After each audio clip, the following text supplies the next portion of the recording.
ದಿನ ನಾವು 10ನೇ ತರಗತಿಯ ಮೊದಲನೇ ಪದ್ಯಭಾಗ ಸಂಕಲ್ಪ ಗೀತೆ ಈ ಪದ್ಯಭಾಗವನ್ನು ನಾವು ದಿನ ಗಮನಿಸೋಣ.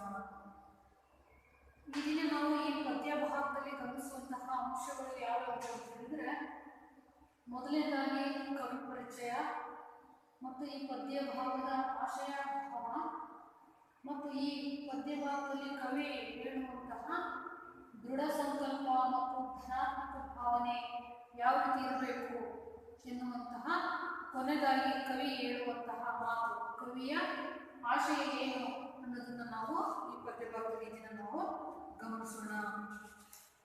ಮೊದಲಿಗೆ ನಾವು ಈ ಸಂಕಲ್ಪ ಗೀತೆ ಪದ್ಯಭಾಗದ ಕವಿಗಳಾಗಿರುವಂತಹ GS ಶಿವರುದ್ರಪ್ಪ ಅವರ ಪರಿಚಯವನ್ನು ನಾವು ಮಾಡಿಕೊಳ್ಳೋಣ. ಈ ಪದ್ಯಭಾಗದ ಕವಿ GS ಶಿವರುದ್ರಪ್ಪ. ಕವಿಯ ಹೆಸರು GS ಶಿವರುದ್ರಪ್ಪ.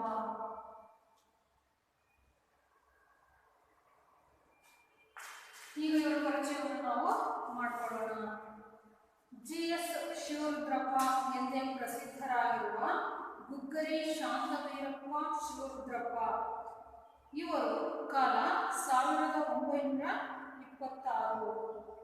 ಇವರು ಶಿವಮೊಗ್ಗ ಜಿಲ್ಲೆಯ ಶಿಕಾರಿಪುರದವರು.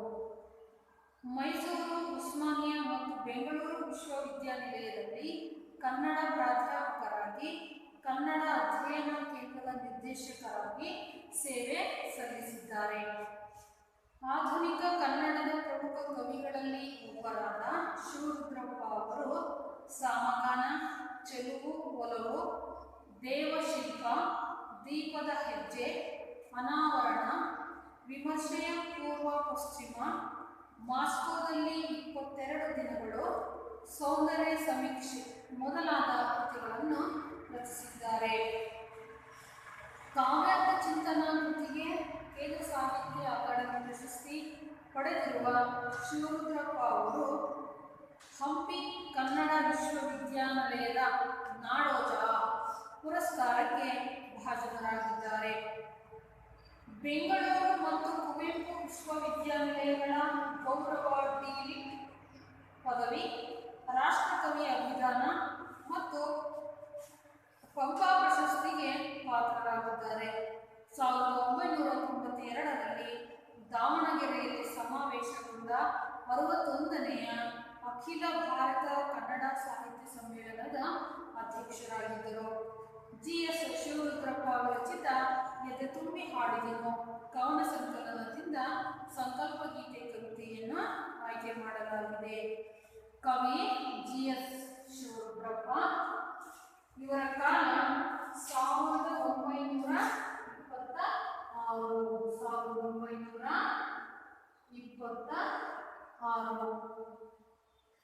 ಇನ್ನು ಸ್ಥಳ ಶಿವಮೊಗ್ಗ ಜಿಲ್ಲೆ,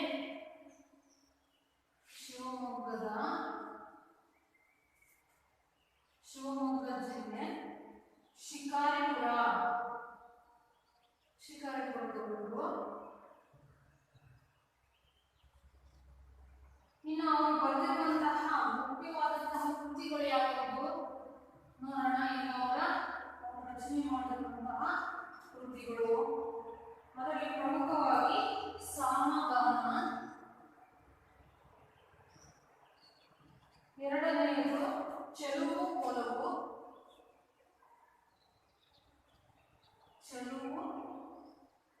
ಒಲವು,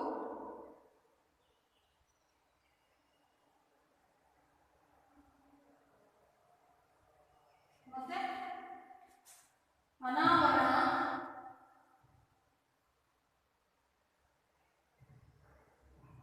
ದೀಪದ ಹೆಜ್ಜೆ,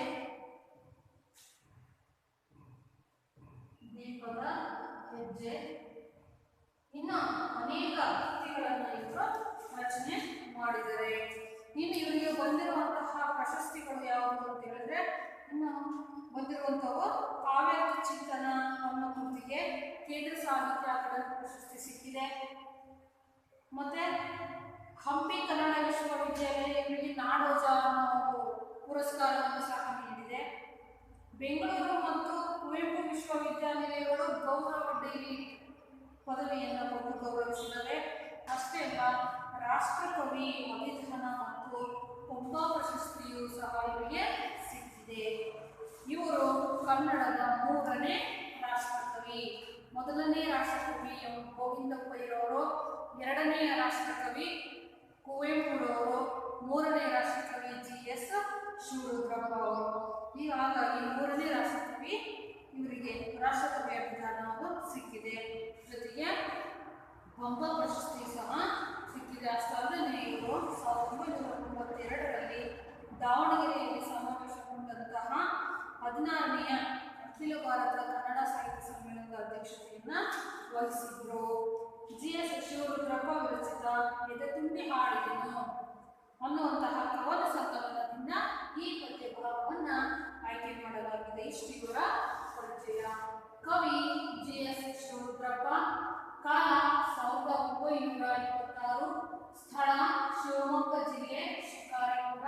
ಕೃತಿಗಳು ಸಾಮಗಾನ, ಚೆಲುವು, ಒಲವು, ಅನಾವರಣ, ದೀಪದ ಹೆಜ್ಜೆ, ಕಾವ್ಯಾರ್ಥ ಚಿಂತನ, ಎದೆ ತುಂಬಿ ಹಾಡಿದೆನು, ಇನ್ನು ಅನೇಕ ಕೃತಿಗಳನ್ನು ಇವರು ಬರೆದಿದ್ದಾರೆ. ಇಷ್ಟು ಇವರ ಪರಿಚಯ ಆಯಿತು.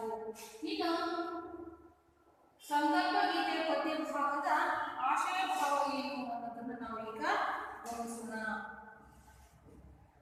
ಜೀವನದಲ್ಲಿ ಧನಾತ್ಮಕ ಭಾವನೆಯನ್ನು, ದೃಢ ಸಂಕಲ್ಪವನ್ನು ಹೊಂದಿರಬೇಕು. ಯಾವುದೇ ರೀತಿಯ ಸವಾಲುಗಳು ಎದುರಾದಾಗಲೂ ಆತ್ಮವಿಶ್ವಾಸದ ಸಂಕಲ್ಪ ನಿಷ್ಠೆಯಿಂದ ಕ್ರಿಯಾಶೀಲರಾದಾಗ ಯಶಸ್ಸು ಲಭಿಸುತ್ತದೆ. ಭೇದ ಭಾವಗಳನ್ನು ಹೋಗಲಾಡಿಸಿ ಐಕ್ಯದಿಂದ ಪ್ರಯತ್ನಶೀಲರಾದಾಗ ಬಲ ವರ್ಧಿಸುತ್ತದೆ.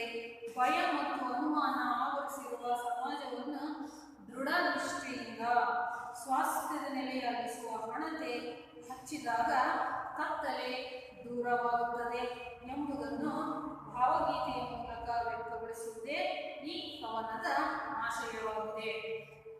ಮನುಷ್ಯನಿಗೆ ಜೀವನದಲ್ಲಿ ಮುಖ್ಯವಾಗಿ ಕವಿಗಳಿಗೆ ಹೇಳಿರೋ ಪ್ರಕಾರ ಮುಖ್ಯವಾಗಿ 2 ಅಂಶಗಳು ಇರಬೇಕು. ಏನಪ್ಪ ಅಂತ ಹೇಳಿದ್ರೆ, ಒಂದು ಧನಾತ್ಮಕ ಮನೋಭಾವನೆ, ಧನಾತ್ಮಕ ಭಾವನೆ ಮತ್ತು ದೃಢ ಸಂಕಲ್ಪ. ಏನು ಧನಾತ್ಮಕ ಭಾವನೆ ಮತ್ತು ದೃಢ ಸಂಕಲ್ಪ ಅಂತ ಹೇಳಿದ್ರೆ, ಧನಾತ್ಮಕ ಭಾವನೆ ಅಂತ ಹೇಳಿದ್ರೆ ನಾವೀಗ ಯಾವುದೋ ಒಂದು ಸಮಸ್ಯೆಯನ್ನು ಬಿಡಿಸ್ಬೇಕಾಗಿದೆ ಅಲ್ವಾ?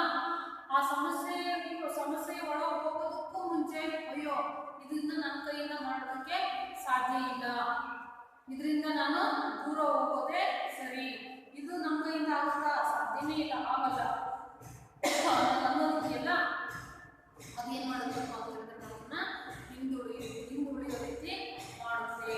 ಅದೇ ಧನಾತ್ಮಕ ಮನೋಭಾವನೆ ಇಟ್ಕೊಂಡಾಗ ಅಂದ್ರೆ ಅದನ್ನ ಮಾಡಿಯೇ ಮಾಡ್ತೀನಿ, ಅದು ನನ್ನಿಂದ ಸಾಧ್ಯ, ನನ್ನಿಂದ ಆಗುತ್ತೆ, ನನಗೆ ಅದ್ರ ಬಗ್ಗೆ ಗೊತ್ತಿಲ್ಲ ಅಂತ ಅಂದ್ಕೊಳ್ಳೋದಕ್ಕಿಂತ ಮನಸ್ಸೊಳಗೆ ಗೊತ್ತಿದೆ ಅಂತ ಅಂದ್ಕೊಳ್ಳೋದಕ್ಕೆಲ್ಲ ಅದು ನಮ್ಮನ್ನು ಏನು ಮಾಡಬೇಕು ಅಂತ ಹೇಳಿದ್ರೆ ಅರ್ಥ ಯಶಸ್ಸಿಗೆ ಕಾರಣವಾಗುತ್ತೆ. ಅದು ಧನಾತ್ಮಕ ಮನೋಭಾವನೆ.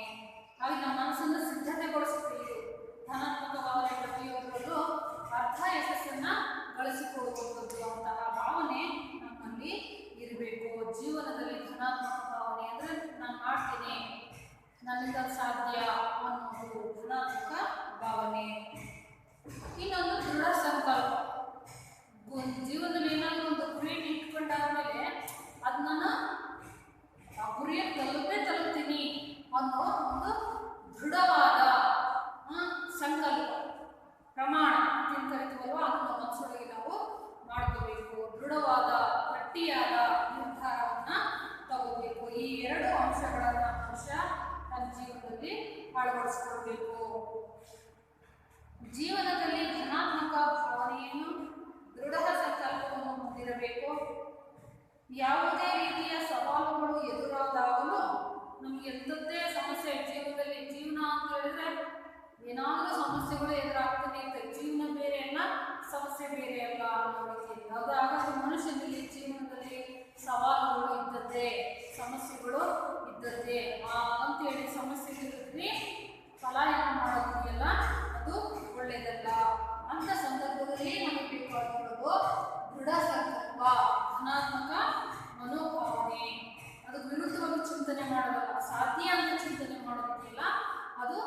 ಧನಾತ್ಮಕ ಮನೋಭಾವನೆ.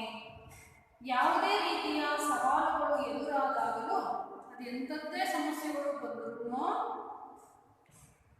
ಆತ್ಮವಿಶ್ವಾಸದ ಸಂಕಲ್ಪ ನಿಷ್ಠೆಯಿಂದ, ಅಂದರೆ ನಾವು ತನ್ನ ಮೇಲೆ ತನಗೆ ನಂಬಿಕೆ ಇರುವಂಥದ್ದು, ಆತ್ಮವಿಶ್ವಾಸದ ಸಂಕಲ್ಪ ನಿಷ್ಠೆ ಪ್ರಾಮಾಣಿಕತೆಯಿಂದ ಕ್ರಿಯಾಶೀಲರಾದಾಗ, ಆ ಸಮಸ್ಯೆಯನ್ನು ನಾವು ಸ್ವೀಕರಿಸಿದಾಗ, ಅದರ ಕೆಲಸವನ್ನು ನಾವು ಮಾಡಿದಾಗ ಯಶಸ್ಸು ಸಿಕ್ಕೇ ಸಿಗುತ್ತೆ. ಅದೊಂದು ತಪ್ಪಿದ್ದಲ್ಲ.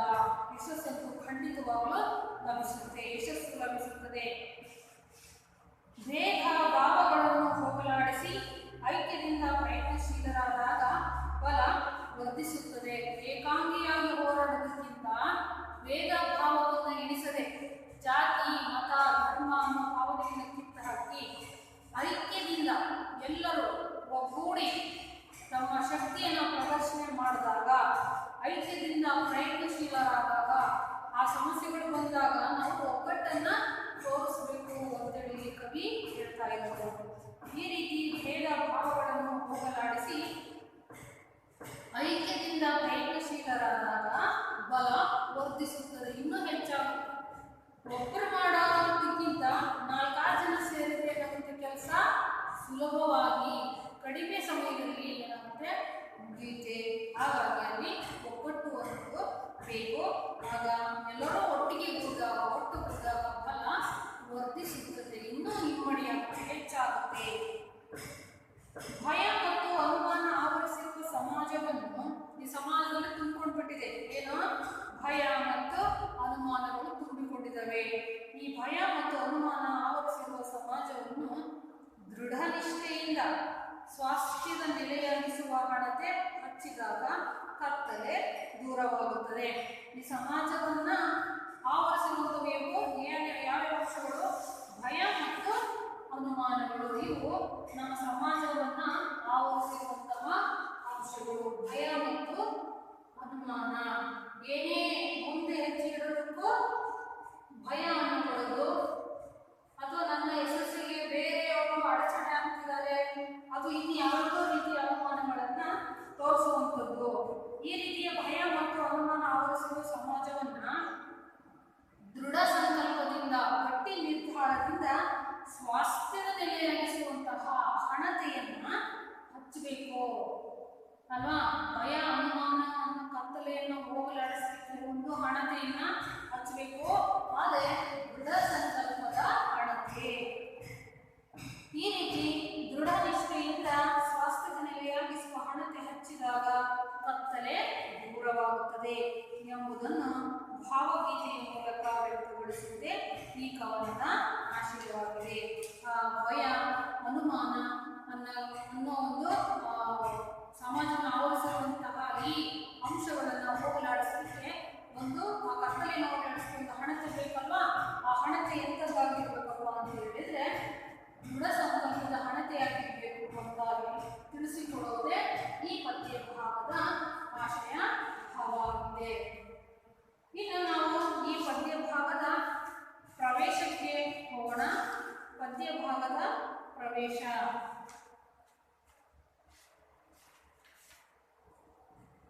ಹಿಂದೆ ಗುರುವಿದ್ದ ಮುಂದೆ ಗುರಿಯಿತ್ತು, ಸಾಗುತ್ತಿತ್ತು ಧೀರರ ದಂಡು ಎಂಬ ವಾಕ್ಯ ಹಿಂದಿನ ತಲೆಮಾರಿನ ಯುವಕರಿಗಿದ್ದ ನೆಲೆಯನ್ನು ತಿಳಿಸುತ್ತದೆ. ಒಂದು ಮಾತಿದೆ, ಏನಪ್ಪ ಅಂತ ಹೇಳಿದ್ರೆ, ಹಿಂದೆ ಗುರುವಿದ್ದ ಮುಂದೆ ಗುರಿಯಿತ್ತು, ಸಾಗುತ್ತಿತ್ತು ಧೀರರ ದಂಡು. ಇದು ನಮ್ಮ ಹಿರಿಯರ ಕಾಲಕ್ಕೆ ಇದ್ದಂತಹ ಮಾತು. ಏನು? ಹಿಂದೆ ಗುರುವಿದ್ದ ಮುಂದೆ ಗುರಿಯಿತ್ತು ಅಂದ್ರೆ ನಾವು ಏನೇ ಸಾಧನೆ ಮಾಡೋದಕ್ಕೆ ಹೊರಟಾಗ ನಮಗೆ ಮಾರ್ಗದರ್ಶನ ಮಾಡಲಿಕ್ಕೆ ಯಾರ ಅವಶ್ಯಕತೆ ಇದೆ? ಗುರುಗಳ ಅವಶ್ಯಕತೆ ಇದೆ. ಹಿಂದೆ ಗುರು ಇರಬೇಕು. ಹಿಂದೆ ನಮ್ಮ ಹಿರಿಯರ ಕಾಲಕ್ಕೆ ಈ ಮಾತು ಸತ್ಯವಾಗಿತ್ತು. ಅವ್ರ ಹಿಂದೆ ಗುರುಗಳು ಇದ್ರು, ಮುಂದೆ ಒಂದೇ ಒಂದು ತೆರನಾದಂತಹ ಒಂದು ಗುರಿ ಅವರಲ್ಲಿ ಇದ್ದೇ ಇರ್ತಾ ಇತ್ತು. ಆ ಗುರಿಯನ್ನು ಹುಡುಕಲಿಕ್ಕೆ ಮಾರ್ಗದರ್ಶಕರಾಗಿ ಹಿಂದೆ ಗುರುಗಳು ಇರ್ತಾ ಇದ್ರು. ಹಾಗಾಗಿ ಪ್ರತಿಯೊಬ್ಬರು ಯಶಸ್ವಿಯಾಗಿ ಹೊರ ಬರ್ತಾ ಇದ್ರು. ಅದನ್ನೇ ಹೇಳ್ತಿದ್ದಾರೆ. ಅವರಿಗೆಲ್ಲ ಹಿಂದಿನ ಕಾಲದವರಿಗೆಲ್ಲ ಅವ್ರಿಗೆ ಹಿಂದೆ ಗುರುಗಳು ಇದ್ರು. ಅವ್ರಿಗೆ ಮಾರ್ಗದರ್ಶನ ಮಾಡ್ಲಿಕ್ಕೆ ಅವ್ರ ಹಿಂದೆ ಹೋಗು, ನಿನ್ ಗುರಿ ಅಲ್ಲಿದೆ, ನೀನು ಸರಿಯಾಗಿ ಇದೇ ದಾರಿಯಲ್ಲಿ ಹೋದ್ರೆ ಗುರಿಯನ್ನು ಅಥವಾ ಎಲ್ಲರೂ ಅಡೆತಡೆಗಳು ಬಂದಾಗ ಈ ರೀತಿ ಮಾಡು, ಈ ನಿರ್ಧಾರವನ್ನು ತೆಗೆದುಕೋ ಅಂತ ಮಾರ್ಗದರ್ಶನ ಮಾಡಲಿಕ್ಕೆ ಅವರಿಗೆಲ್ಲ ಯಾರು ಇದ್ರು ಇದ್ರೆ ಗುರುಗಳಿದ್ರು ಅಲ್ವಾ, ಗುರಿನೂ ಇತ್ತು. ಆ ಗುರಿಯನ್ನು ಪದೇ ಪದೇ ಪದೇ ಪದೇ ತೋರಿಸುವಂತ ಗುರುಗಳಿದ್ರು. ಹಾಗಾಗಿ ಆ ಸಂದರ್ಭಕ್ಕೆ ಹೊರ ಬಂದಿದ್ದು ಎಂತಹ ದಂಡು, ಧೀರರ ದಂಡು ಬಂತು ಹೊರಗಡೆ. ಯಾಕೆಂದ್ರೆ ಗುರುಗಳು ಕಾರಣ, ಗುರಿಯು ಕಾರಣ ಎಂಬ ವಾಕ್ಯ ಹಿಂದಿನ ತಲೆಮಾರಿನ ಯುವಕರಿಗಿದ್ದಂತಹ ನೆಲೆಯನ್ನ ತಿಳಿಸುತ್ತದೆ. ಆದರೆ ಈ ಸಂದರ್ಭಕ್ಕೆ ಅದು ಅನ್ವಯಿಸುವುದಿಲ್ಲ. ಹೋಗಬೇಕಾದ ದಾರಿ, ತಲುಪಬೇಕಾದ ಗುರಿ ಸ್ಪಷ್ಟವಾಗಿದ್ದರೆ ಅರ್ಧ ಯಶಸ್ಸನ್ನು ಪಡೆದಂತೆ. ನಾವು ಹೋಗಬೇಕಾಗಿರುವಂತಹ ದಾರಿ, ತಲುಪಬೇಕಾಗಿರುವಂತಹ ಗುರಿ ಅವೆರಡು ನಮಗೆ ಸ್ಪಷ್ಟವಾಗಿ ಗೊತ್ತಿದ್ರೆ ಅಲ್ಲಿಗೆ ಹೋಗ್ಬೇಕು. ಅಲ್ಲಿಗೆ ಹೋಗ್ಬೇಕು ಅಂತ ಹೇಳಿದ್ರೆ ನಾನು ಇದೇ ದಾರಿನೇ ಹೋಗ್ಬೇಕು ಅನ್ನೋದು ಸ್ಪಷ್ಟವಾಗಿದ್ರೆ ಅರ್ಧ ಯಶಸ್ಸನ್ನ ಪಡೆದ ಹಾಗೇನೆ. ಹಾಗಾಗಿ ಜೀವನದಲ್ಲಿ ಒಂದು ಗುರಿ ಇರಲೇಬೇಕು. ಜೀವನದಲ್ಲಿ ಒಂದು ಗುರಿಯನ್ನು ಇಟ್ಕೊಂಡು ಅದನ್ನು ದೃಢ ಸಂಕಲ್ಪದಿಂದ ನಾನು ಮಾಡಿಯೇ ಮಾಡ್ತೀನಿ ಅನ್ನೋ ಒಂದು ಧನಾತ್ಮಕ ಭಾವನೆಯನ್ನ ತಗೊಂಡ್ಬಿಟ್ಟು ನಾವು ಪ್ರಯತ್ನಶೀಲರಾದಾಗ ನಿಜವಾಗಿಯೂ ಸಾಧನೆ ಅದೇ ಆಗುತ್ತೆ. ಗುರಿ ಇಲ್ಲದೇನೆ ಆ ಕಡೆ ಈ ಕಡೆ ಅದನ್ನ ಮಾಡಲು ಇದನ್ನ ಮಾಡಲು, ಆ ದಾರಿ ಹೋಗು ಈ ದಾರಿ ಹೋಗು ಅಂತ ಹೇಳಿದ್ರೆ ಅದು ಆ ಗುರಿಯನ್ನು ಮುಟ್ಟಲಿಕ್ಕೆ ಅಡಚಣೆಗಳು ಉಂಟಾಗ್ತವೆ. ಹಾಗಾಗಿ ತಲುಪಬೇಕಾದ ದಾರಿ, ಹೋಗ್ಬೇಕಾದ ದಾರಿ, ತಲುಪಬೇಕಾದ ಗುರಿ ಸ್ಪಷ್ಟವಾಗಿದ್ರೆ ಅರ್ಧ ಯಶಸ್ಸು ಸಿಕ್ಕ ಹಾಗೇನೆ ಅಂತೇಳಿ ಕವಿ ಹೇಳ್ತಾರೆ. ಸ್ವಾತಂತ್ರ್ಯ ನನ್ನ ಆಜನ್ಮಿಸಿದ್ದ ಹಕ್ಕು ಎಂದ ತಿಲಕರು ಸ್ವಾತಂತ್ರ್ಯ ಗಳಿಸುವುದೇ ಜೀವನದ ಏಕೈಕ ಸಂಕಲ್ಪ ಎಂದುಕೊಂಡ ರಾಷ್ಟ್ರಪಿತ ಗಾಂಧೀಜಿ ಸಾಧಕರೆನಿಸಿಕೊಂಡರು. ಇವರು ನೋಡಿ ಎರಡೂ ಮಾತುಗಳು ಅವರಲ್ಲಿರುವಂತಹ ದೃಢ ಸಂಕಲ್ಪವನ್ನೇ ಹೇಳ್ತಾರೆ. ಏನು? ಸ್ವಾತಂತ್ರ್ಯ ನನ್ನ ಆಜನ್ಮಿಸಿದ್ದ ಹಕ್ಕು, ನನ್ನನ್ನು ಪಡ್ಕೊಂತೀನಿ ಅಂತ ತಿಲಕರು ಹೇಳಿದ್ದು ದೃಢ ಸಂಕಲ್ಪದಿಂದ. ಕೊನೆಗೂ ಅದನ್ನು ಅವರು ಪಡ್ಕೊಂಡೇ ತೀರಿದ್ರು ಅಲ್ವಾ. ಸ್ವಾತಂತ್ರ್ಯ ನನ್ನ ಆಜನ್ಮಸಿದ್ಧ ಹಕ್ಕು ಎಂದ ತಿಲಕರು, ಇದು ತಿಲಕರು ಹೇಳಿರುವಂತಹ ದೃಢ ಸಂಕಲ್ಪದ ಮಾತು.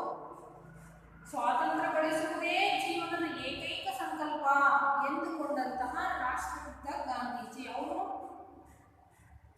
ಅದೇ ರೀತಿಯ ದೃಢ ಸಂಕಲ್ಪವನ್ನ ಮಾಡ್ಕೊಂಡಿದ್ರು. ಏನನ್ನ ಅಂತಂದ್ರೆ ಸ್ವಾತಂತ್ರ್ಯ ಗಳಿಸುವುದೇ ನನ್ನ ಜೀವನದ ಒಂದು ಪರಮ ಗುರಿ ಅಂತ ಹೇಳಿ ಅಂದ್ಕೊಂಡಿದ್ರು. ಹಾಗಾಗಿ ಅವರಿಬ್ರು ಅವರ ಗುರಿಯನ್ನ ತಲುಪಿದ್ರು ಎಂದುಕೊಂಡಂತಹ ರಾಷ್ಟ್ರಪಿತ ಗಾಂಧೀಜಿ ಸಾಧಕರು. ಹಾಗಾಗಿ ಅವರು ಸಾಧಕರ ಸಾಲಿಗೆ ಬರ್ತಾರೆ.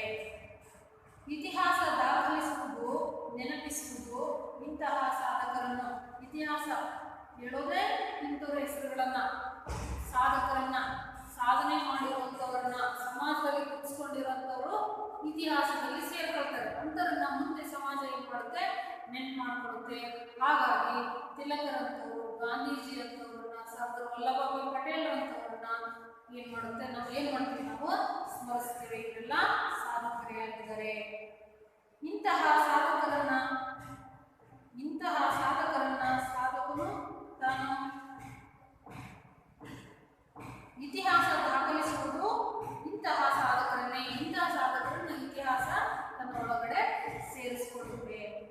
ಸಾಧಕನು ತಾನು ಕಂಡ ಕನಸನ್ನು ಅದೆಷ್ಟೇ ತೊಡಕುಗಳು ಬಂದರೂ, ಅಡ್ಡಿ ಆತಂಕಗಳು ಎದುರಾದರೂ ನನಸಾಗಿಸುತ್ತಾನೆ. ದೃಢ ಸಂಕಲ್ಪ ಇದ್ದಂಥವನು, ನಾನು ಇದನ್ನು ಮಾಡಬಲ್ಲೆ ಅಂತ ದೃಢವಾದ ನಂಬಿಕೆ, ಆತ್ಮವಿಶ್ವಾಸ, ಧನಾತ್ಮಕ ಭಾವನೆ ಇದ್ದಂಥವನು ತಾನು ಕಂಡಂತಹ ಕನಸನ್ನ ಅದೆಷ್ಟೇ ತೊಡಕು ಬಂದ್ರೂ ಅವನಿಗೆ ಅದು ತೊಡಕು ಅನ್ಸ್ಕೊಳ್ಳಲ್ಲ. ಅದೆಷ್ಟೇ ಅಡ್ಡಿ ಆತಂಕಗಳು ಬಂದ್ರೂ ಅವನಿಗೆ ಅಡ್ಡಿ ಇದು ನನ್ನ ಕಲಿರೋ ತೊಂದರೆ ಅಂತ ಅಂದ್ಕೊಳ್ಳೋದೇ ಇಲ್ಲ. ಅದನ್ನು ಸಲೀಸಾಗಿ ನಿಭಾಯಿಸುವಂತಹ ಶಕ್ತಿ ಅವನಿಗೆ ಗೊತ್ತಿಲ್ಲದೇನೆ ಬಂದ್ಬಿಟ್ಟಿರುತ್ತೆ. ಅವನಿಗೆ ಕಾಣಿಸೋದೊಂದೇ ಅವನ ಮುಂದೆ ಇರುವಂತಹ ಗುರಿ, ಹೋಗ್ಬೇಕಾಗಿರುವಂತಹ ದಾರಿ, ಮನಸ್ಸಲ್ಲಿರುವಂತಹ ದೃಢ ಸಂಕಲ್ಪ. ಹಾಗಾಗಿ ನಡುವೆ ಬರುವಂತಹ ಅಡೆತಡೆಗಳು ಯಾವುವೂ ಅವನಿಗೆ ಸಮಸ್ಯೆಯಾಗಿ ಕಾಣಿಸುವುದಿಲ್ಲ. ಹಾಗಾಗಿ ಅಂತಹ ತೊಡಕುಗಳು ಬಂದರೂ, ಅಡ್ಡಿ ಆತಂಕಗಳು ಎದುರಾದರೂ ಸಹ ಅವುಗಳನ್ನೆಲ್ಲವನ್ನು ದಾಟ್ಕೊಂಡು ಹೋಗಿ ತನ್ನ ಗುರಿಯನ್ನು ಮುಟ್ತಾನೆ, ತನ್ನ ಕನಸನ್ನ ಸಾಧಿಸಿಕೊಳ್ತಾನೆ.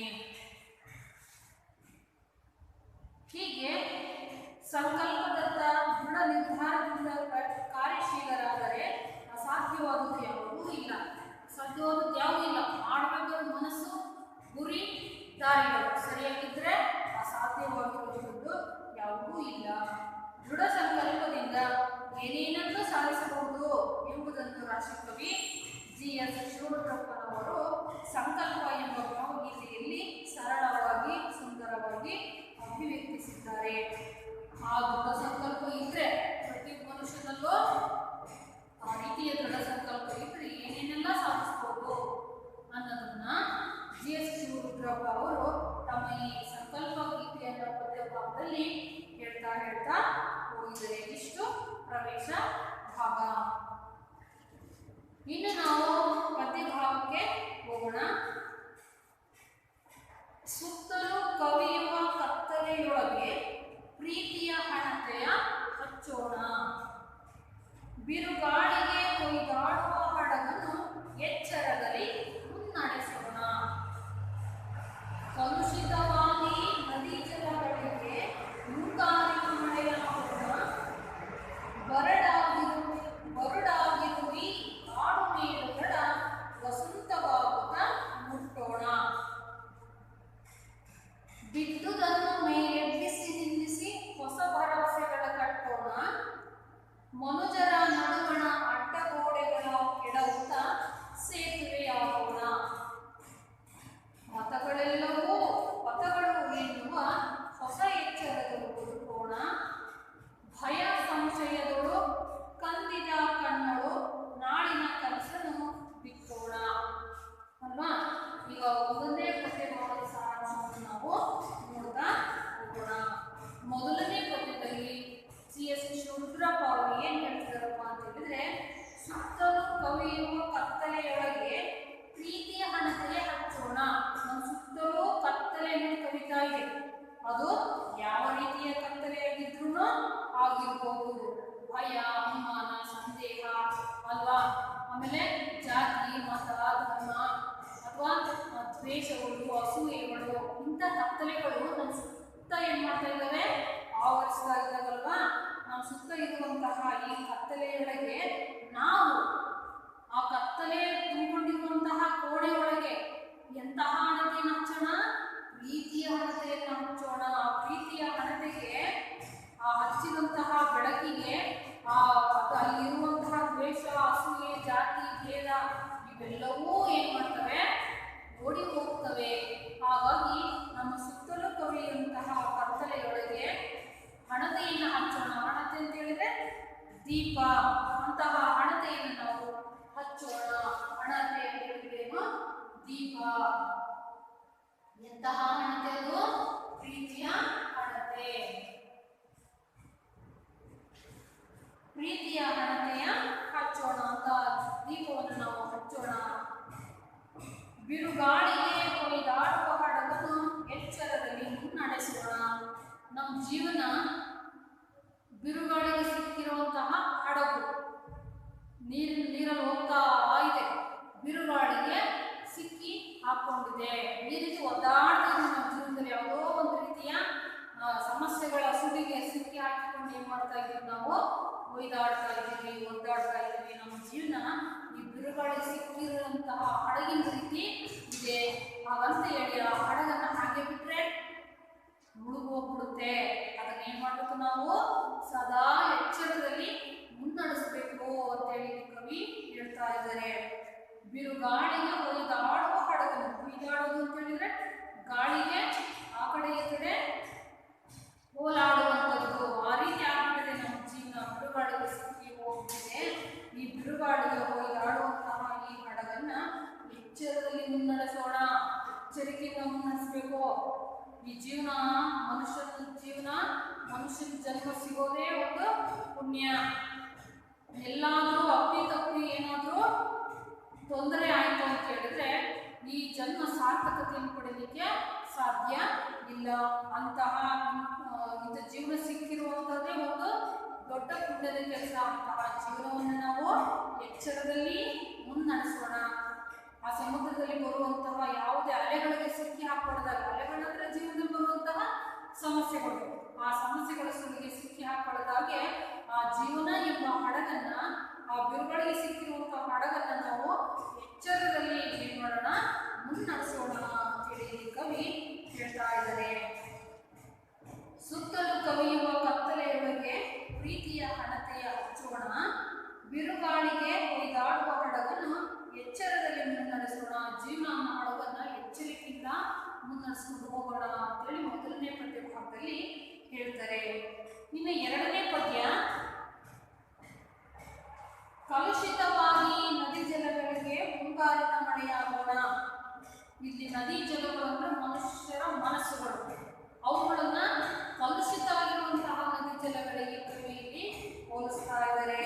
ಕಲುಷಿತ ಆಗಿರುವಂತಹ ಈ ನದಿ ಜಲಗಳು, ಸರೋವರಗಳು, ಕೆರೆ ಕಟ್ಟೆಗಳು ಕಲುಷಿತ ಆಗ್ತದೆ ಅಂದ್ರೆ ಮನುಷ್ಯರ ಮನಸ್ಸುಗಳಲ್ಲೆಲ್ಲ ಕಲುಷಿತವಾಗಿರುವಂತಹ ಅಂಶಗಳು ತುಂಬಿಕೊಂಡಿದ್ದಾವೆ. ಮನುಷ್ಯನ ಮನಸ್ಸು ಕಲುಷಿತವಾಗಿ ಹೋಗ್ಬಿಟ್ಟಿದೆ. ಇಂತಹ ಕಲುಷಿತವಾದಂತಹ ನದಿ ಜಲಗಳಿಗೆ ಮುಂಗಾರಿನ ಮಳೆ ಆಗೋಣ. ಮುಂಗಾರಿನ ಮಳೆ ಅದು ರಭಸವಾಗಿ ಬಂತು ಅಂತ ಹೇಳಿದ್ರೆ ಅದು ಮುಗ್ಗಿ ಬರುವಂತಹ ನೀರಿನ ರಭಸಕ್ಕೆ ಇರುವಂತಹ ಕೊಳೆ ಕೊಚ್ಚಗಳೆಲ್ಲವೂ ಏನಾಗುತ್ತೆ, ಒತ್ಕೊಂಡು ಹೋಗುತ್ತೆ ಮುಂಗಾರಿನ ಮಳೆ. ಹೌದಾ?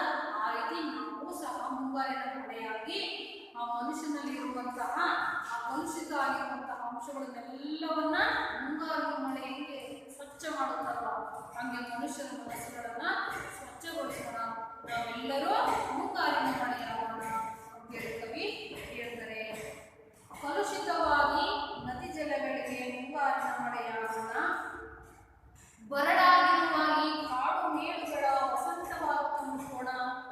ಕಾಡು ಬರಡಾಗಿಬಿಟ್ಟಿದೆ. ಬರಡಾಗಿರೋದ್ರಿಂದ ಎಲ್ಲ ಮರಗಳು ಒಣಗೋಗ್ಬಿಟ್ಟಿದ್ದಾವೆ. ಯಾವ ಕಡೆ ನೋಡಿದ್ರು ಬರೀ ಒಣಗಿರುವಂತಹ ಮರಗಳೇ ಕಾಣಿಸ್ತಿದ್ದಾವೆ.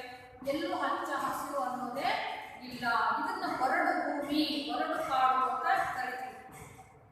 ಮನುಷ್ಯನ ಮನಸ್ಸುಗಳು ಹಾಗೆ ಆಗೋಗ್ಬಿಟ್ಟಿದ್ದಾವೆ, ಬರಡಾಗಿರುವಾಗಿದ್ದಾವೆ. ಈ ರೀತಿ ಬರಡಾಗಿರುವ ಈ ಕಾಡು ಮೇಡುಗಳ ವಸಂತವಾಗುತ್ತಾ ಮುಟ್ಟೋಣ. ವಸಂತ ಋತು, ಆ ಋತುಗಳಲ್ಲಿ ಒಂದು ಯಾವುದು, ವಸಂತ ಋತು. ಆ ವಸಂತ ಕಾಲದಲ್ಲಿ ಮರಗಳಲ್ಲೆಲ್ಲ ಹಚ್ಚ ಹಸಿರು ಕುಡಿ ಒಡೆದು ಬೆಳೆದಿರುತ್ತೆ ಅಲ್ವಾ. ಆ ರೀತಿ ನಾವು ಏನಾಗೋಣ, ಪ್ರತಿಯೊಬ್ಬರು ವಸಂತ ಋತು ಆಗೋಣ. ಎಲ್ಲರ ಮನಸ್ಸನ್ನು ಮುಟ್ಟೋಣ. ಅವರಲ್ಲಿ ಹೊಸ ಚಿಗುರು ಬೆಳೆಯೋದು ಮಾಡೋಣ. ಹೊಸ ಆಸೆ ಆಕಾಂಕ್ಷೆಗಳು, ಜೀವನೋತ್ಸಾಹಗಳನ್ನು ಮಾಡೋ ರೀತಿ ಮಾಡೋಣ. ಆ ರೀತಿ ಮಾಡುವಂಥ ಶಕ್ತಿ ಯಾವುದಿದೆ, ವಸಂತ ಕಾಲಕ್ಕಿದೆ. ಬರಡಾಗಿರುವಂತಹ ಕಾಡನ್ನು ಚಿಗುರಿಸುವಂತಹ ಶಕ್ತಿ ವಸಂತ ಕಾಲಕ್ಕಿದೆ. ಹಾಗಾಗಿ ನಾವು ವಸಂತ ಕಾಲಗಳಲ್ಲಿ ಆಗೋಣ. ಪ್ರತಿಯೊಬ್ಬರ ಮನಸ್ಸನ್ನು ಮುಟ್ಟಿ ಅವರ ಮನಸ್ಸನ್ನ ಹಚ್ಚ ಹಸಿರಾಗಿಸೋಣ ಅನ್ನೋ ಆಶಯ ಭಾವ ಇಲ್ಲಿ ಇದೆ. ಕಲುಷಿತವಾಗಿ ನದಿ ಜಲಗಳಿಗೆ ಮುಂಗಾರಿನ ಮಳೆಯಾಗೋಣ, ಬರಡಾಗಿರುವ ಈ ಕಾಡು ಮೇಡುಗಳ ವಸಂತವಾಗುತ್ತಾ ಮುಟ್ಟೋಣ. ಬಿತ್ತುದನ್ನು ಮೇಲೆಬ್ಬಿಸಿ ನಿಲ್ಲಿಸಿ ಹೊಸ ಭರವಸೆಗಳ ಕಟ್ಟೋಣ. ಜೀವನದಲ್ಲಿ ಸೋತು ಬೆಂದು ಅಲ್ವಾ, ಜೀವನನೇ ಸಾಕು ಅಂತ ಹೇಳಿ ಜೀವನದಲ್ಲಿ ಭರವಸೆಯನ್ನೇ ಕಳ್ಕೊಂಡು ಬಿದ್ದಂಥವ್ರು, ಜೀವನೋತ್ಸಾಹ ಇಲ್ಲದೇ ಇರುವಂಥವ್ರು, ಬದುಕಿರ್ಬೇಕಲ್ಲ ಅಂತ ಬದುಕಿರುವಂತಹ ಜೀವಿಗಳಿದಾವೆ ಅಲ್ವಾ. ಅವರು ಬಿದ್ದಂಥವ್ರು ಅಂತಂದ್ರೆ ಅರ್ಥ. ಅಂಥವ್ರನ್ನ ಬಿದ್ದದನ್ನ ಮೇಲೆ ಎಬ್ಬಿಸಿ ನಿಲ್ಲಿಸಿ ಅಂದ್ರೆ ಅವರಲ್ಲಿ ಮತ್ತೆ ಹೊಸ ಭರವಸೆಗಳನ್ನ ಏನ್ ಮಾಡಬೇಕು, ನಾವು ಹುಟ್ಟಿಸ್ಬೇಕು. ಅವರಲ್ಲಿ ಮತ್ತೆ ಜೀವನೋತ್ಸಾಹ ಬರೋ ರೀತಿ ನಾವೆಲ್ಲರೂ ಮಾಡೋಣ. ಬಿತ್ತುದನ್ನು ಮೇಲೆ ಎಬ್ಬಿಸಿ ನಿಲ್ಲಿಸಿ ಹೊಸ ಭರವಸೆಗಳ ಕಟ್ಟೋಣ. ಅವರಲ್ಲಿ ಮತ್ತೆ ಜೀವನೋತ್ಸಾಹ ಬರೋ ರೀತಿ ಮನಸ್ಸನ್ನ ಪರಿವರ್ತನೆ ಮಾಡೋಣ. ಮನುಜರ ನಡುವಣ ಅಡ್ಡಗೋಡೆಗಳ ಕೆಡಗುತ್ತಾ ಸೇತುವೆಯಾಗೋಣ. ಮನುಷ್ಯರ ನಡುವೆ ಅಡ್ಡಗೋಡೆಗಳಿದಾವೆ. ಯಾವ್ಯಾವ ಅಡ್ಡಗೋಡೆಗಳು? ಜಾತಿ, ಧರ್ಮ, ಮತ ಅಲ್ಲ, ಇವುಗಳು ಅಡ್ಡಗೋಡೆಗಳು. ಎರಡು ಸೇತುವೆಗಳು ಸೇರಬೇಕು, ಎರಡು ದಡಗಳು ಈ ದಡ ಕೂಡಬೇಕು ಅಂತಂದ್ರೆ ಈ ಅಡ್ಡಗೋಡೆಗಳನ್ನೆಲ್ಲ ಕೆಡಗಬೇಕು. ಮನುಜರ ನಡುವೆ ಇದ್ದಾವೆ ಇವು ಅಡ್ಡಗೋಡೆಗಳು. ಜಾತಿ, ಮತ, ಧರ್ಮ, ಪಂಥ ಅಲ್ವಾ, ಇವುಗಳೆಲ್ಲವನ್ನ ಕೆಡಗೋಣ. ಅಡ್ಡಗೋಡೆಗಳ ಅಂತ ಹೇಳ್ತಿದ್ದಾರೆ. ಮನುಜರ ನಡುವಣ ಅಡ್ಡಗೋಡೆಗಳ ಕೆಡವುತ್ತ ಸೇತುವೆಯಾಗೋಣ. ಆ ಅಡ್ಡಗೋಡೆಗಳನ್ನೆಲ್ಲವನ್ನ ಕೆಡವಿದ್ರೆ ಸೇತುವೆಯನ್ನು ಸಲೀಸಾಗಿ ಮಾಡ್ಬೋದು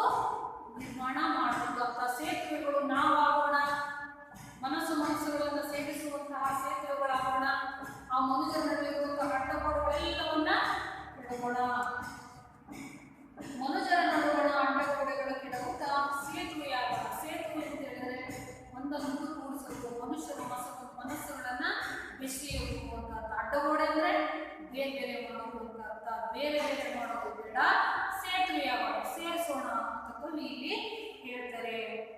ಇನ್ನು ಕೊನೆಯ ಪದ್ಯದಲ್ಲಿ ಏನ್ ಹೇಳ್ತಾರೆ GS ಶಿವರುದ್ರಪ್ಪ ಅವರು ಹೇಳಿದ್ರೆ, ಮತಗಳೆಲ್ಲವೂ ಪಥಗಳು ಎನ್ನುವ ಹೊಸ ಎಚ್ಚರಗಳು ಬದುಕೋಣ. ಮತ ಧರ್ಮ ಇವುಗಳನ್ನೆಲ್ಲ ಒಂದು ಧರ್ಮ ಅದಕ್ಕೆ ಸೀಮಿತವಾಗಿರುವಂತ ಅನ್ಕೊಳ್ಳೋದು ಬೇಡ, ಅವುಗಳನ್ನೇ ನಾವು ದಾರಿಗಳನ್ನಾಗಿ ಮಾಡ್ಕೊಳ್ಳೋಣ, ಹೊಸ ಎಚ್ಚರಗಳು ಬದುಕೋಣ. ಎಲ್ಲರೂ ಹೊಸ ಎಚ್ಚರಿಕೆಯಿಂದ ನಾವು ಮುಂದಿನ ಜೀವನವನ್ನ ಸಾಗಿಸೋಣ. ಭಯ ಸಂಶಯಗಳು ಕಂದಿದ ಕಣ್ಣುಗಳು. ಕೆಲವರಲ್ಲಿ ಎಲ್ಲಾ ಅಗಾಧವಾದ ಶಕ್ತಿ ಇದ್ರು ಭಯದಿಂದ ಅನುಮಾನದಿಂದ ಕುಗ್ಗಿ ಹೋಗ್ಬಿಟ್ಟಿರ್ತಾರೆ. ಹೌದಾ? ಮುಂದೆ ಯಾವುದೇ ರೀತಿಯ ಸಾಧನೆ ಮಾಡೋದಕ್ಕೆ ಸಾಧ್ಯ ಅವರಿಂದ ಎಲ್ಲ ರೀತಿಯದ್ದು. ಆದ್ರೂ ಅವರಲ್ಲಿರುವಂಥದ್ದೇನೋ, ಅವರನ್ನು ಆವರಿಸುವಂಥದ್ದೇನೋ ಭಯ ಮತ್ತು ಅನುಮಾನಗಳು. ಈ ಭಯ ಸಂಶಯದಲ್ಲಿ ಅವರ ಕಣ್ಣುಗಳು, ಅವರ ದೇಹಗಳು ಎಲ್ಲ ಕಂದಿ ಹೋಗ್ಬಿಟ್ಟಿದ್ದಾವೆ, ಬಾಡಿ ಹೋಗಿದ್ದಾವೆ. ಈ ರೀತಿ ಭಯ ಸಂಶಯದವರು ಕಂದಿದ ಕಣ್ಣುಗಳು ನಾಳಿನ ಕನಸಲ್ಲಿ ಬಿತ್ತೋಣ. ಅವ್ರನ್ನ ಮತ್ತೆ ಏನ್ ಮಾಡ್ಬೇಕು ನಾವು? ಅವ್ರಿಗೆ ಜೀವನೋತ್ಸಾಹ ಬರೋ ರೀತಿ ಮಾಡೋಣ ಅಂತೇಳಿ ಕವಿ ಹೇಳ್ತಾ ಇದ್ದಾರೆ. ಅವರಲ್ಲಿ ಹೊಸ ಕನಸನ್ನ ಮೂಡಿಸೋಣ. ಇಷ್ಟೆಲ್ಲ ಜೀವನ ಇನ್ನೂ ಇದೆ, ಬದುಕಬೇಕಾಗಿದ್ದು. ನೀನು ಯಾರು ಭಯ ಪಡೋದೇನಿದೆ? ಭಯ ಅಂದ್ರೆ ಏನು ಅಲ್ಲ ಅಂತ ಅವ್ರು ಮುಂದೆ ಕೊಡುವಂತಹ ವಿಷಯಗಳಿಗೆಲ್ಲ ಆಶಾಕಿರಣಗಳಲ್ಲಿ ನಾವು ಹೊಸ ಭರವಸೆಗಳನ್ನು ಮೂಡಿಸಿ ಅವರಲ್ಲಿ ಮತ್ತೆ ಜೀವನೋತ್ಸಾಹ ಬರಲಿಕ್ಕೆ ಮಾಡೋಣ. ನಾಳಿನ ಕನಸನ್ನ ಈಗಲೇ ಬಿಟ್ಟುಬಿಟ್ರೆ ಅವರ ಕನಸನ್ನ ಈಡೇರಿಸಲಿಕ್ಕೆ ಪ್ರಯತ್ನವನ್ನ ಕೊಡ್ತಾರೆ. ಭಯ ದೂರವಾಗುತ್ತೆ ಅಲ್ವಾ, ಅನುಮಾನಗಳು ದೂರವಾಗುತ್ತೆ ಅಂತೇಳಿ ಕವಿ ಹೇಳ್ತಾರೆ. ಇದು ಸಂಕಲ್ಪ ಗೀತೆ. ಮನುಷ್ಯ ಯಾವ ರೀತಿಯ ದೃಢ ಸಂಕಲ್ಪ ಮತ್ತು ಧನಾತ್ಮಕ ಮನೋಭಾವನೆಯನ್ನು ಹೊಂದಿದ್ರೆ ಎಂಥದ್ದೇ ಸವಾಲುಗಳನ್ನು ಸ್ವೀಕರಿಸಬಹುದು ಅನ್ನೋದಕ್ಕೆ ಈ ಪಠ್ಯ ಭಾಗದಲ್ಲಿರುವಂತಹ ಸಾರಾಂಶ. ಏನೇನು ಹೇಳ್ತಾರಪ್ಪ ಈ ಕವಿ ಅಂತ ಹೇಳಿದ್ರೆ, ಪ್ರೀತಿಯ ಪ್ರತಿಯೊಬ್ಬ ಮನುಷ್ಯನು ಪ್ರೀತಿಯ ಹಣತೆಯನ್ನ ಹಚ್ಚಬೇಕು, ಜೀವನವನ್ನ ಎಚ್ಚರದಲ್ಲಿ ಮುನ್ನಡೆಸಬೇಕು, ಪ್ರತಿಯೊಬ್ಬರು ಮುಂಗಾರಿನ ಮಳೆಯಾಗಬೇಕು, ವಸಂತಗಳಾಗಬೇಕು, ಪ್ರತಿಯೊಬ್ಬರು ವಸಂತ ಕಾಲಗಳಂತೆ ಇರಬೇಕು, ವಸಂತ ಕಾಲಗಳಾಗಬೇಕು, ಹೊಸ ಹೊಸ ಭರವಸೆಗಳನ್ನು ಕಟ್ಟಬೇಕು, ಮನುಷ್ಯನ ಮನಸ್ಸಲ್ಲಿರುವಂತಹ ಅಡ್ಡಗೋಡೆಗಳನ್ನು ಕೆಡವಬೇಕು, ಸೇತುವೆಯಾಗಬೇಕು, ಮತಗಳನ್ನೆಲ್ಲವನ್ನು ದಾರಿಗಳನ್ನಾಗಿ ಮಾಡಿಕೊಳ್ಬೇಕು. ಭಯ ಸಂಶಯದಲ್ಲಿರುವಂತಹ ಕಣ್ಣುಗಳಿಗೆ ನಾಳಿನ ಕನಸನ್ನ ಬಿತ್ತಬೇಕು. ಪ್ರತಿಯೊಬ್ಬರಿಗೆ ಇದೇ ರೀತಿ ಮಾಡಿದ್ರೆ ಆದ್ರೆ ಯಾವುದೇ ಸಮಸ್ಯೆ ಆಗಿರೋದಿಲ್ಲ. ಸಾಧಕ ಅನಿಸ್ಕೊಂಡವನಿಗೆ ಇದ್ಯಾವುದೂ ಸಮಸ್ಯೆ ಅಲ್ಲ. ಯಾಕಂತಂದ್ರೆ ಅವನು ಸಾಧಕ, ಸಾಧನೆ ಮಾಡಬೇಕು ಅಂತ ಅಂದ್ಕೊಂಡಿರೋನಿಗೆ ಸಮಸ್ಯೆ ಕಾಣಿಸಲ್ಲ. ಏನ್ ಕಾಣಿಸುತ್ತೆ? ಮುಂದೆ ಗುರಿ ಕಾಣಿಸುತ್ತೆ. ಅವನ ಮನಸ್ಸಲ್ಲಿ ಧನಾತ್ಮಕ ಭಾವನೆ ಮತ್ತು ದೃಢ ಸಂಕಲ್ಪ ಇರುತ್ತೆ. ಹಾಗಾಗಿ ಗುರಿಯನ್ನ ಮುಟ್ತಾನೆ. ಹಾಗಾಗಿ ಪ್ರತಿಯೊಬ್ಬರು ಧನಾತ್ಮಕ ಮನೋಭಾವನೆಯನ್ನು ಬೆಳೆಸಿಕೊಳ್ಳಿ, ದೃಢ ಸಂಕಲ್ಪದಿಂದ ತಮ್ಮ ತಮ್ಮ ಕೆಲಸಗಳಲ್ಲಿ, ಕ್ರಿಯೆಗಳಲ್ಲಿ ಪ್ರಯತ್ನಶೀಲರಾಗಿ ಯಶಸ್ಸು ಖಂಡಿತವಾಗ್ಲೂ ಸಿಗುತ್ತೆ, ಸಾಧನೆ ಸಾಧ್ಯ ಅಂತ ಹೇಳಿ ಸಂಕಲ್ಪ ಗೀತೆ ಪದ್ಯಭಾಗದಲ್ಲಿ GS ಶಿವರುದ್ರಪ್ಪ ಅವರು ಹೇಳ್ತಾ ಹೋಗ್ತಾರೆ. ಇಷ್ಟು ಸಂಕಲ್ಪ ಗೀತೆ ಪದ್ಯಭಾಗ. ಇಲ್ಲಿಗೆ ಈ ತರಗತಿಯನ್ನ ಮುಗಿಸೋಣ. ಮುಂದಿನ ತರಗತಿಯಲ್ಲಿ ಮತ್ತೆ ಬೇರೆ ಗದ್ಯ ಅಥವಾ ಪದ್ಯಭಾಗಕ್ಕೆ ನಾವು